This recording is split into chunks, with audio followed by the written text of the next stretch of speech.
La rentrée est terminée, vous avez sûrement déjà trouvé comment faire garder vos enfants à la journée, en tout cas je l'espère. Pour ce qui est du soir ou des besoins ponctuels, la galère reste la même et c'est sur ce créneau que s'est lancée Pauline de Montesson. Bienvenue chez Babysitter. Pauline de Montesson, bonjour.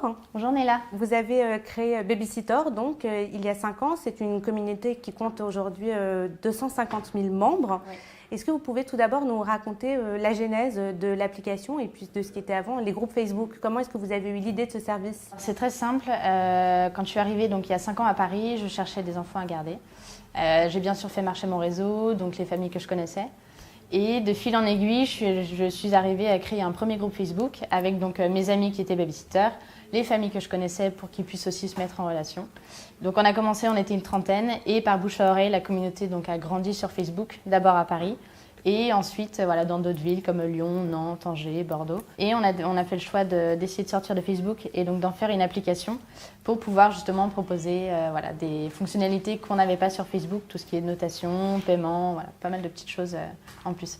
À la base, les groupes Facebook étaient privés, on ne pouvait rentrer que par parrainage. Est-ce que ce système-là fonctionne aussi sur l'application désormais? Oui, bien sûr, parce que c'est un peu notre ADN qu'on a depuis le début, donc c'était important de le garder. C'est vrai que cet aspect parrainage est très rassurant pour les parents, voilà, de savoir que les babysitters ont été recommandés par des membres, mais aussi pour les babysitters pour savoir voilà, dans quelle famille elles vont, chez qui elles vont, et savoir que ce n'est pas voilà, un parent lambda qui s'inscrit voilà, sur l'application. Comment est-ce qu'on fait le tri justement dans la pléthore de services qui existent? Oui. Pourquoi s'adresser à des babysitters? Alors justement, depuis 5 ans, en fait, mine de rien, les annonces se sont fait un peu d'elles-mêmes selon voilà, les demandes des parents. Et donc nous, sur l'application, on a priorisé 3 types d'annonces, principalement les annonces ponctuelles. Donc quand vous allez sortir, par exemple, vous faire un restaurant ou aller dîner chez des amis le soir. Ça, c'est vraiment la majorité de nos annonces. Et ensuite, on a 2 autres formulaires qui vont être donc, un formulaire pour les sorties d'école. Donc garderie vraiment récurrente toute l'année. Voilà. Et un autre formulaire qui va être dédié aux vacances. Donc par exemple, aux vacances de la Toussaint, vous allez partir avec vos enfants pendant une semaine. Vous allez pouvoir prendre une babysitter qui va vous accompagner pendant ce séjour. Vous avez également fait une transition importante puisqu'il y a quelques mois, vous avez décidé de faire payer l'application. Comment est-ce que les parents ont reçu ce changement? En effet, ça a été une grosse étape pour nous. Ça faisait longtemps qu'on attendait ça. On a été gratuit donc, pendant 5 ans et maintenant, voilà, on a une équipe, on est une grande équipe. Donc, on a aussi des salaires à payer, on a des locaux à payer. Donc, il fallait qu'on arrive à vivre aussi de ça. Et donc, on a fait le choix justement... Vous êtes rentable aujourd'hui? Tout à fait. Et donc, ce qu'on a fait, c'est qu'on a fait le choix donc, de faire payer l'application, exclusivement aux parents. Et donc, ces abonnements, c'est la base de votre modèle économique? Tout à fait. Il n'y a pas de publicité ou de sponsoring sur l'application? Non, du tout. Non, on a fait vraiment le choix de garder cet abonnement parce que ça allait aussi avec l'esprit de communauté, l'esprit d'adhésion qu'on a depuis le début. Et donc voilà, c'était un business model qui s'adaptait parfaitement à notre communauté. Est-ce qu'il y a eu une déperdition de membres suite à ce passage? Alors, ça c'est compliqué à quantifier parce que c'est vrai qu'on a quelques membres qui ont une utilisation, qui sur Facebook avaient une utilisation très occasionnelle de l'application. Donc il y en a certains qui ne sont pas encore passés mais qu'on va réussir, j'espère, à faire passer un jour. Mais en tout cas, la transition s'est vraiment bien passée. On a pas mal de parents qui nous ont suivis. Je suppose que pour les parents, à partir du moment où le service devient payant, il y a une plus grande attente, notamment en termes de service client. Comment est-ce que vous avez géré justement ce retour? Alors, en effet, les premières semaines ont été très compliquées parce qu'on avait voilà, pas mal de parents qui n'avaient jamais testé l'application. Donc, beaucoup la découvraient. Donc, on a passé voilà, énormément de temps au téléphone avec nos membres pour leur expliquer comment ça marchait, qu'est-ce qu'ils pouvaient faire sur l'application, pourquoi c'était passé payant aussi, leur expliquer parce que voilà, beaucoup ne comprenaient pas, pensaient que j'étais encore toute seule derrière Babysitter, mais n'avaient pas forcément la notion que maintenant on était une équipe. Pourquoi choisir par exemple de passer par l'application plutôt que par le bon vieux téléphone ou bouche à oreille?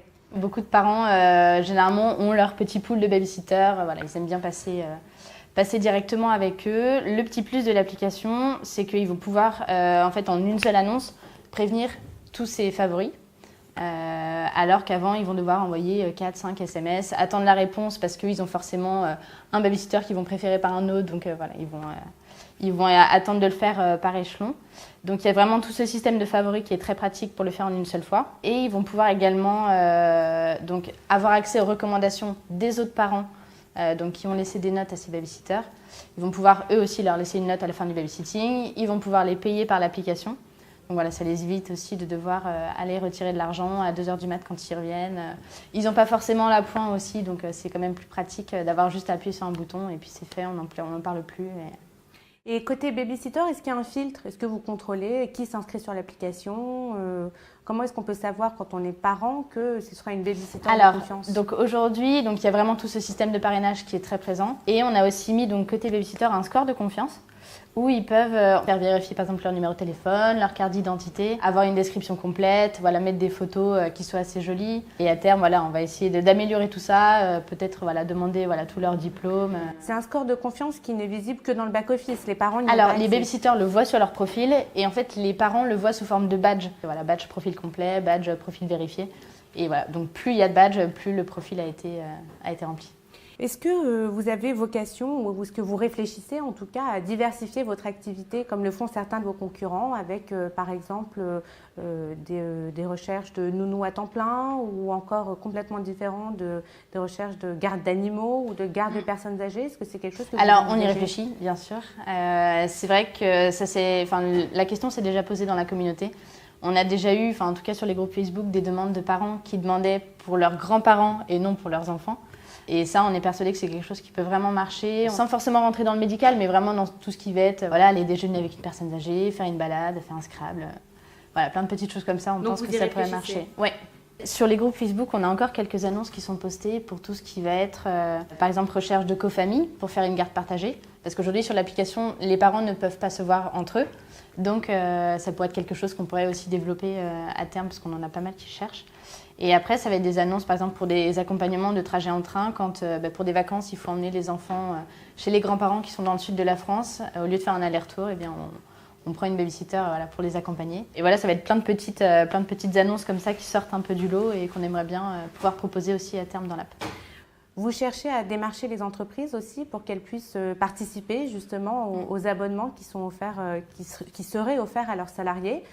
Comment est-ce que vous les approchez? Alors, en effet, c'est une offre voilà, qu'on vient de lancer. On teste un petit peu, mais on est persuadé que ça peut marcher parce que les entreprises sont très attentives aussi au bien-être de leurs salariés, de plus en plus. Donc, on commence vraiment par notre réseau pour voir voilà, un peu ce qui pourrait marcher.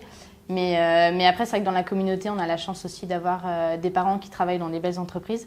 Donc, on avait fait un petit sondage aussi auprès de nos parents, justement, pour savoir si ça pouvait les intéresser.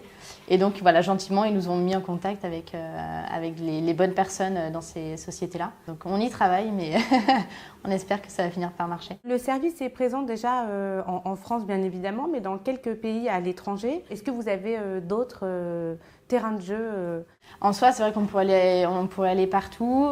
Aujourd'hui, les communautés qu'on a sont exclusivement des communautés francophones. En fait, ce sont des expats qui sont tout simplement à l'étranger, qui étaient en France, qui sont partis, donc qui ont voulu aussi garder le système babysitter parce qu'ils aimaient bien. Mais on aimerait bien, voilà, pourquoi pas. On a un groupe Facebook, par exemple, à New York. Pourquoi pas ouvrir l'application là-bas dans les prochains mois et voir si on peut vraiment développer auprès des francophones et après essayer d'aller directement cibler les parents américains. Merci beaucoup, Pauline de Montesson. Merci, Neila.